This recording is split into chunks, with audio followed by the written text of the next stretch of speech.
नमस्कार श्रोते हो.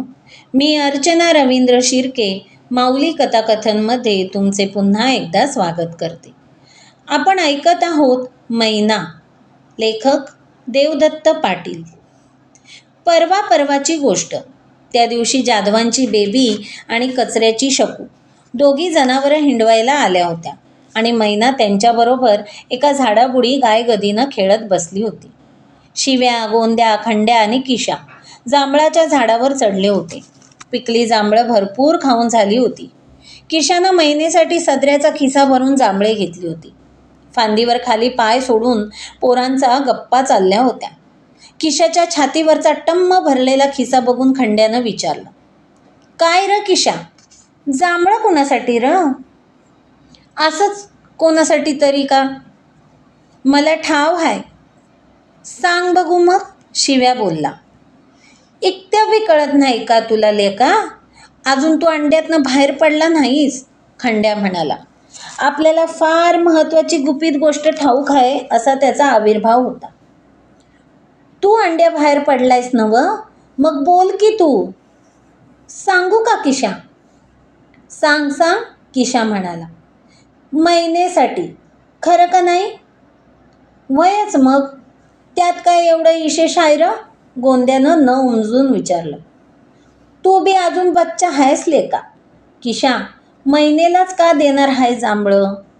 त्या शकीला नाही तर बेबीला का देत नाही? खंड्यानं गोंद्याला गोंधळात टाकलं. त्या पोरीने मागितलं तर देईल बी, पण त्यो कायम महिनेलाच काय बाय देत असतो या, हे खरं. कवा चिचा, कवा कैऱ्या, कवा कवटं, असंच काय बाय देतोय त्यो, गोंद्या बोलला. ह्यातच मॅक हाय. अर किशाचं आणि महिनेचं सुताड गुताड हाय. ए माकड मल्लीच्या, काय कसलं सुताड गुताड र? किशानं थोड्या रागानंच विचारलं. तुला ना तिलाच ठाव. सारखं तिच्या मागं मागं असतूयास. तुमचं घुमचाळ घुमणं बघितलंय म्या. म्हणजे काय र? शिव्याला अजूनही काही कळेना. झेंगाट र. आता खंड्या स्पष्टच बोलला. किशा, तिला घुमवणार बघ. ए सुक्काळीच्या, मुंडकं मुळगाळीन असलं काय बोललास तर, किशा टिस्कारला. पण का कुणास ठाऊक त्याला त्याचा संताप आला नाही. आता कुठेतरी तो सुकावला होता. त्यात खोटं काय र किशा? गोंद्या म्हणाला. तुझ्यावरती जीव टाकत्या ते खोटं आहे का? तू सारखं तिच्या मागं असतोस हे खोटं आहे? दाल्ला बायको असल्यावानी बोलत चालतंय तुमचं. मग तुमच्या बाचं काय जातंय? किशा म्हटला आणि त्याला एकदम खुशीचं हसूच फुटलं. तो चिडत नाही म्हटल्यावर बाकीचे धीट झाले. वय र किशा, तू लगीन करणार का काय तिच्याबरोबर? शिव्यानं विचारलं. हाटले का, निस्ती गंमत करायची असत्या. खंड्या ऐकीव माहितीच्या आधारे अशा गोष्टीत बोलण्याचा अधिकार मिळवून होता. तो किशाकडे वळला. किशा, महिनेला मिठी मारल्याचं म्या बघितलंय. तवा मुका बी घेतलास?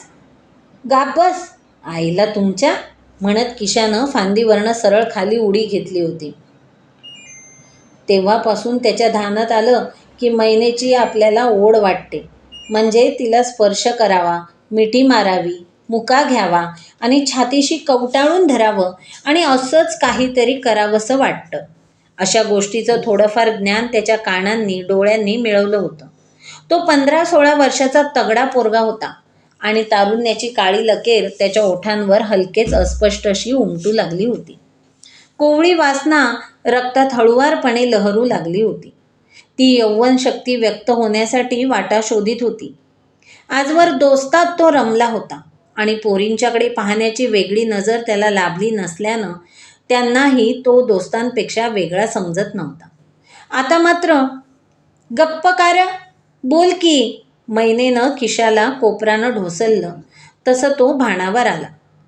पाऊस कोसळतच होता. मधूनच वीज झगमगत्या रेषा उमटवून परिसर उजळीत होता. वारा घोंगावत वाहत होता आणि ती दोघं निर्जन डोंगर पायथ्या ओढ्याकाठी झाडाबुडी एकमेकांच्या आधारानं उभी होती. कशाबद्दल बोलत होता आपण?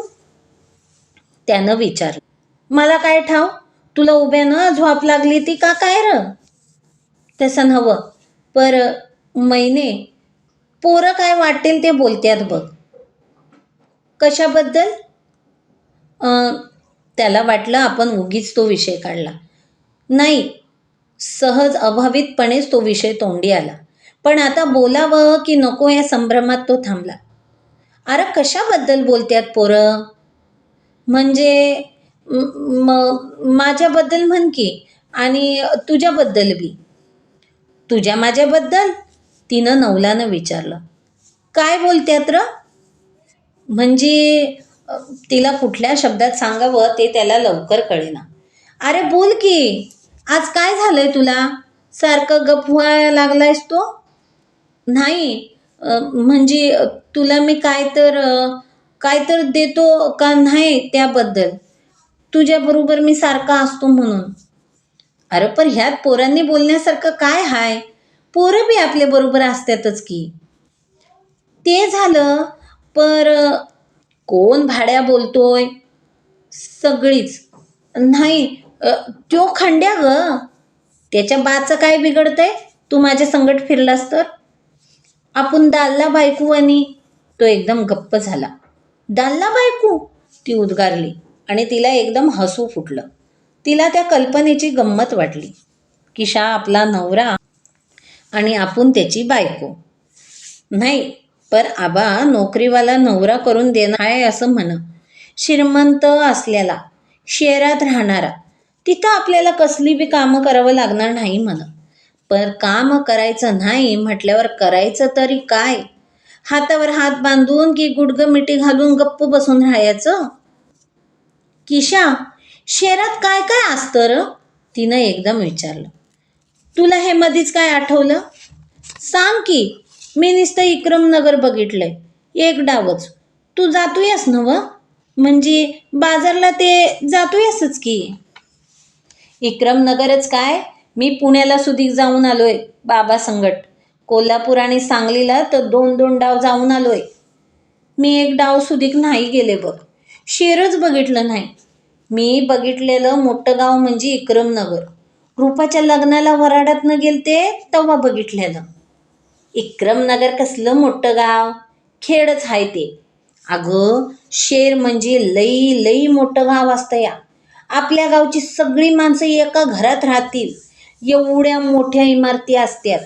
रस्त्यावर मोटारींची ही गर्दी असत्या. सिनेमाचे थिएटर असतात. मोठी हॉटेलं असतात. दुकानं असतात. माणसं 5-10 मजल्यावर राहतात. बागेतनं फिरायला जातात. शहरात लई लई माणसं असतात. आणि अगं किती सांगायचं आणि काय सांगायचं? 1 का 2? बघण्यासारखं लई गोष्टी असतात. आपल्यासारख्या अडाण्या माणसं तिथं कसं काय जमायचं र? आपण बघायचं आणि यायचं. जमायचा प्रश्नच कुठे येतोय? आपण काय तिथं राहायला जाणार आहे? पर तुला हे सारं घेऊन काय करायचं? सहजच विचारलं. अरे पाऊस थांबला की. कवाच थांबलाय त्यो. बोलण्याच्या नादात ध्यानातच आलं नाही बघ. चल आता जाऊ. गारठ्यानं अंग कुडकुडायला लागलंय. कव्वा एकदा जाऊन चुलीमोहरं बशीन असं झालंय. जाऊ म्हण. थांब म्हणत किशानं बाजूला होणाऱ्या मैनेच्या दंडाला धरून थांबवलं. आता थांबून काय करायचं? अजून ईद चमका लागल्या. पुन्हा पाऊस आला म्हणजे? आजी काळजी करत असं. ते झालं, पर असंच तुझ्याबरोबर बोलत राहावंसं वाटतंय बघ. जाता जाता बोलू की. तसं नव्हं. मैने, मी मी तो अडखळला आणि थांबला. अरे मी काय? काय? बोल की भाड्या. खंड्या म्हणत होता. मडं उचललं त्या बैलगाड्याचं. क्यों काय बोलतोय? ते मी मी मुका घेऊ का तुझा? त्यानं धाडसानं घोगरट कापऱ्या आवाजात विचारलं. माझा मुका? ती आश्चर्यानं उद्गारली आणि डोळे विस्फारून त्याच्याकडे बघू लागली. नको, त्यानं विचारलं. मी काही लहान पोर आहे होय? आणि तिला हसू आलं.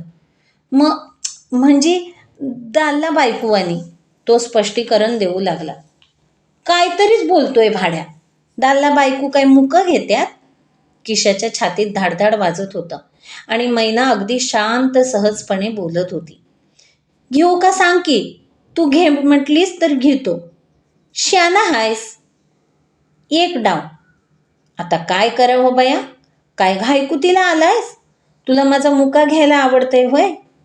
व्हय. मग घे की. एकच का. 50 घे. परत तुझं हे जरा विचित्रच होते बरं का. पण किशानं पुढचं तिचं बोलणं ऐकलंच नाही. त्यानं तिला एकदम छातीला कवटाळून धरलं आणि तिचा तो मटामटा मुके घेऊ लागला. तो आजवर चोरून त्या यौवन फळाकडे पाहायचा. मनाचा ताबा तोडून नजर तिकडं ओढ घ्यायची. त्याने तिला सर्वांगाने कवटाळले होते आणि त्याच्या रक्तातील कवळी वासना आता तप्त होऊन उकळ्या मारीत होती. किशाच्या आवेगी स्पर्शाने, आलिंगन चुंबनाने मैनाचे शरीर एकदम मोहरून आले. देहाच्या कंपाकंपातून चंद्रज्योती फुलारल्या. काया रोमांचित झाली. त्यांना मनात एक अनोख्या वेदनामय सुख संवेदनांना जाग आली. आजवर अनेकदा काही ना काही निमित्ताने किशाचा इतर पोरांचा तिला स्पर्श व्हायचा, पण आत्तासारखे कधी घडले नव्हते. आताही आपल्याला काय होते आहे ते तिला कळत नव्हते. सर्वांग पेटल्यासारखे झाले होते. श्वास फुलला होता. उष्ण रक्त नसानसातून वेगाने वाहताना जाणवत होतं. तिला कसलेसे भय वाटू लागले. काहीतरी वेगळे घडते आहे हे स्पष्टपणे जाणवू लागले. ती थरथर कापू लागली. शुद्ध हरपल्यासारखं वाटू लागले. किशा, अरे फुरकी, ती घोगऱ्या आवाजात बोलली. हां, का. थांब की. न मला कसं तरच भया लागलंय. सोड, म्हणत तिनं किशाला ढकलून स्वतःला सोडवून घेतलं. तिचा चेहरा लालबुंद झाला होता. आत त्याच्याकडे डोळे उचलून बघण्याचं तिच्यात धैर्य नव्हतं. त्याच्याकडे पाठ करून ती खाली मान घालून उभी राहिली होती. मैना, रागावल्यास. ती काही बोलली नाही. व्हय. काय झालं. ती अजून गप्पच. त्याचे डोळे मैनेचा पाठ मोराहा देह न्याहाळीत होते. ती ओली वस्त्र शरीराला चिकटून पारदर्शक झालेली. देहाचे वळसे, उठाव उंचवटे स्पष्टपणे दिसत असलेले.